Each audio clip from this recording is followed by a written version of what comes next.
Thank you for coming to the Amber Shows. And when you finish watching, can you please hit the thumbs up button for me? Can you also share my videos? And also I'd appreciate for comments. And you can tell me anything that you'd like to say or what you'd like for me to talk about. I'm going to start with Elizabeth Holmes. Elizabeth Holmes, if you watched ABC 2020 not long ago, it was a documentary and it's called The Dropout. If you haven't seen it, you can pick it up on demand. You can go to YouTube and you can see both shows. The Dropout by Elizabeth Holmes was on ABC 2020. So now Elizabeth Holmes is a young lady who actually went to Stanford University, dropped out, and she became one of the only and largest con women there are. Now, you know you've heard of con men. Now this is a con woman, a whole new term. What she did was she went to top tech investors and got money, millions and millions of dollars, saying that she had invented a small tube where she can actually just prick your finger, and that way that would be your complete blood test. So instead of having your arm tied up with rubber and being, you have to look for your veins, and sometimes your veins roll or whatever, or they can't find your veins with the needles, and then they have to do 3, 4, 5 tubes to take of blood from you. So this was going to revolutionize blood testing, and everyone was into it. She went to all the big investors. She got millions and millions of dollars. She's now a billionaire. She's worth about $20 billion just from investors, and this was all a hoax. She did not have any of that technology. People are saying she actually believed in it, or she believes in it. You know, sometimes you could tell a lie so much, you believe the lie yourself. So she has been arrested. The feds have picked her up, and she has put in a plea of not guilty. It's called Theranos. She actually had set up some kiosks at different Walmarts. She was rolling big. She had a private jet from the investors, from the money she had gotten from investors. She rolled with bodyguards. She carried a gun. You know, it's kind of like Dr. Sebi, how he was, the conspiracy of him being killed, and Lisa Lopez and Nipsey Hussle, that conspiracy can be real, you know what I'm saying? So they didn't protect themselves trying to tell you how to alkaline and keep you from being sick, which would also upset the health business, because being unhealthy is huge business. It is a multi-billion-dollar industry. So Elizabeth Holmes figured out a way to con investors, make billions of dollars. She actually had set up an office where she had set up a microbiology office where it was a fake office so that investors could come and they could just see lots of computers and desks, and looks like a scientific office, when really it was not, just a warehouse she had rented out, and she would just show people. This is the kicker, though. This is how she made billions of dollars and why she's actually a con woman. She not only took money from investors from all over the world, she actually never showed them a real prototype. She never showed them how it worked and was able to get the money. Now, is this because she's blonde, blue-eyed, and privileged and knew how to talk her way into anything? Obviously it is, because she did it. It's a fascinating story of betrayal and con. Look her up. Now, The Dropout was on ABC. It's called The Dropout because she dropped out of Stanford. You can look on YouTube for The Dropout. Elizabeth Holmes, Part 1 and Part 2 is on YouTube. Also, you could probably go on demand and find it there on ABC. I looked on Netflix. I did not see it on Netflix yet. It's a fascinating documentary. You've got to see it. So make sure you check out Elizabeth Holmes, the dropout, the con woman, who actually was able to get billions of dollars out of people and not show them one prototype or show them how it actually works. She is a good talker. She was able to just go in, sit down, talk to billionaires and millionaires, and walk out with a check and just tell them this is something that she has made, she has done, she has discovered, and was able to get money for investors. Okay, speaking of inventions, real inventions, the shower toga. I don't know if you've ever heard of it. It's a bag that you put on after, like, say you like to go mudsliding, or you're outdoorsman and you get dirty and you want to take a shower without or even being bullied in school and you don't want to take a shower in front of kids after physical ed or whatever. It's a bag and you actually step into it, but it also, so you can take, when you're already dirty, you've got mud on you, or you've been sweating from your workout or from hiking or whatever, you put the bag, you slip the bag on your body, and then you just take your clothes off up underneath it, and you can and step out of the dirty clothes, the wet clothes, the muddy clothes. You can take, the material is made where you can take a shower right there with it on, get completely clean, and then when you take off the bag, it turns into the laundry bag, so you can actually put the dirty clothes, the muddy clothes, the sweaty clothes right into the bag. And it also can be washed in the washing machine. So it's a great invention. It was on Shark Tank, and it was a great invention. So if you're an outdoorsman, or you do mud racing, or even good, like I said, for kids who like be body shamed or whatever and don't want to change in front of other students in school, it's a wonderful thing. So check it out, and it's called the Shower Toga, T-O-G-A. Ski 2. SKI-2 is another great invention. It's a roller. Like if you're a skier, and you usually once you go up on the lift and you're coming, you have to go down the hill, down the mountain or whatever. You're holding your skis, you're carrying your skis. You have to carry them back to the lodge as well.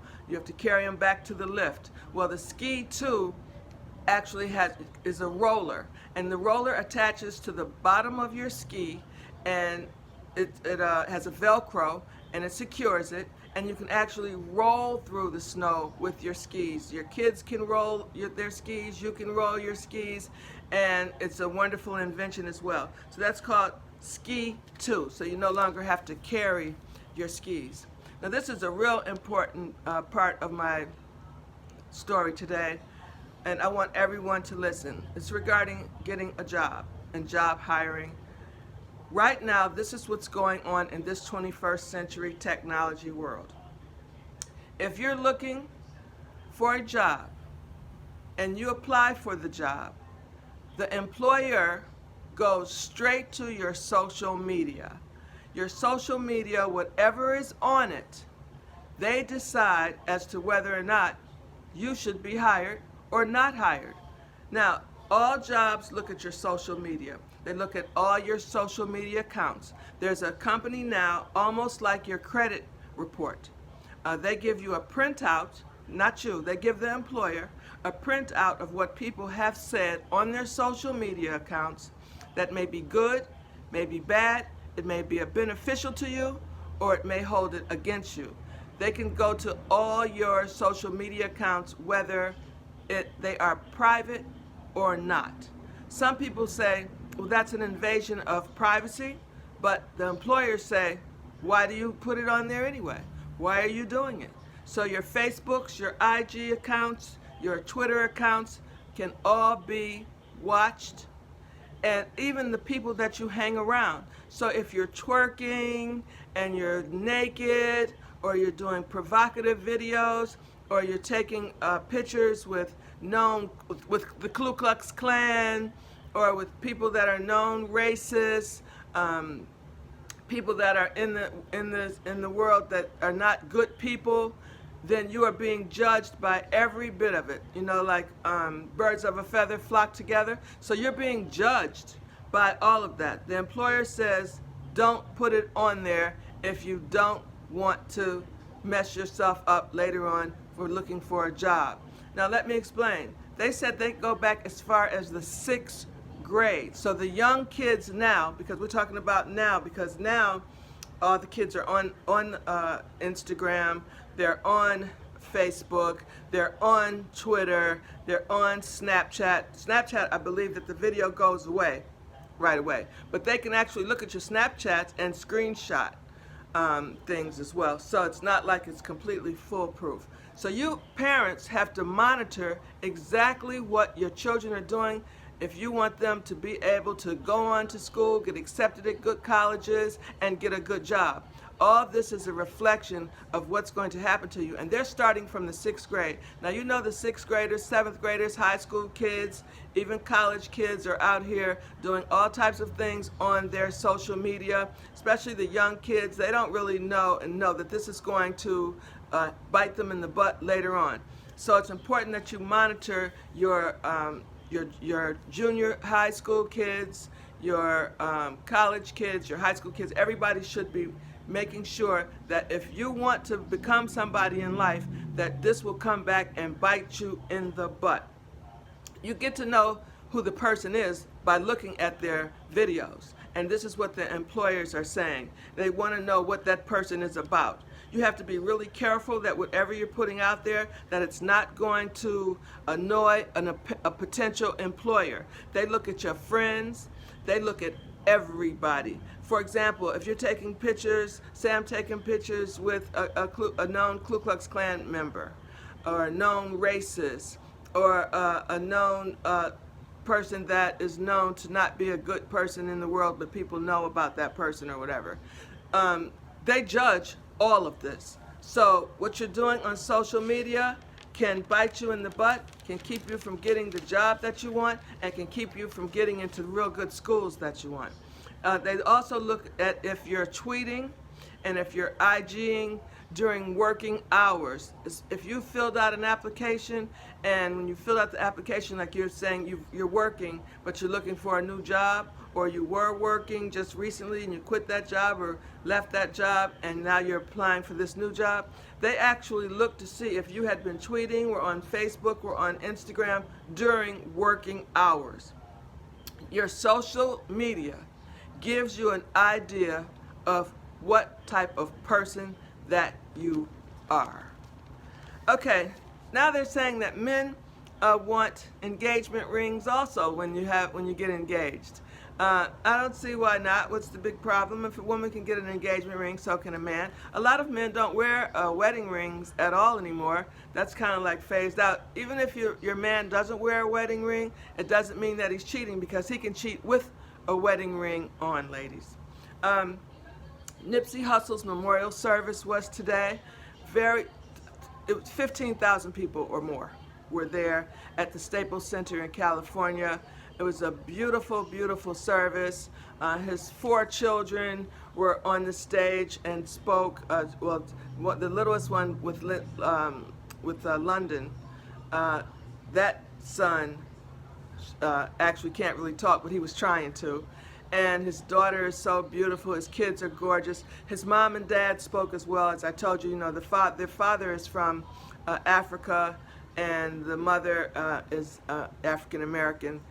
Beautiful couple. The mother said that she's completely at peace, that her son is at peace. So it was just very heart-wrenching to see this young man being laid to rest. But his spirit has been gone. His body, that's just a body that was there.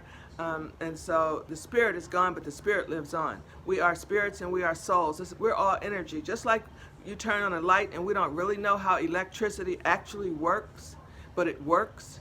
It's the same thing with our bodies. We are electricity. We are energy. All right, rest in peace to Nipsey Hussle, and my best wishes and condolences to their family and friends and those who loved him. Wendy Williams has filed for divorce. Can you believe it? She had him served at the job. I guess she did that, and the job, is the Wendy Williams show. I believe she probably did that because, I've heard that he's supposed to be abusive.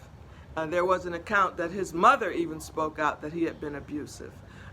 He has been, the thing is that he's been having an affair for the last 10 years with a young lady who he's moved right in the same area as where him and Wendy live. She's just reportedly just had a baby, and it was reported that Wendy had always said to him that if he cheated, that's one thing, but if he got someone else pregnant, that she would definitely leave him. You know, she tells everyone else's business except her own, but it's all been coming out, been leaked. She admitted just recently, after a hiatus from the Wendy Williams show, that she had relapsed and was back using drugs and was now in a sober home. So she probably would felt more safe having him deliver the divorce papers to the show with people around and things like that, and he couldn't possibly do anything to harm her. Okay, I enjoyed talking to you. I enjoyed today's show. This information I felt was really imperative to let you know about what's happening with social media and the inventions and about Elizabeth. So you guys make sure you hit the like button. Please share my videos, and also please leave comments. Have a wonderful day, and thank you for coming to the Amber Shows.